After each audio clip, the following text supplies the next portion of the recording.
In the heart of the forest, a curious adventurer embarks on a journey of discovery. A shy little creature emerges from the shadows, its fur as white as fresh snow. A graceful leap ends in a stumble, leaving the fluffy one trapped between the earth and the sky. Undeterred by the challenge, a plan takes shape in the mind of the young explorer. Hesitation gives way to hope as a path appears, beckoning towards unknown possibilities.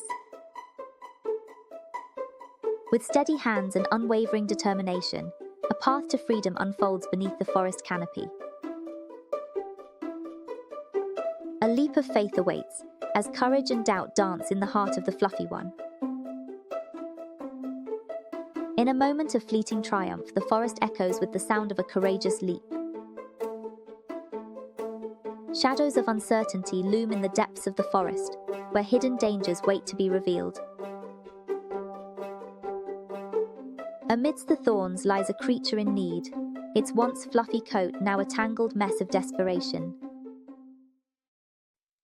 Bonds forged in adversity grow stronger as a helping hand extends in a moment of need. In the heart of the forest, a friendship blooms like a wildflower, nurtured by the soil of persistence and the sunlight of compassion.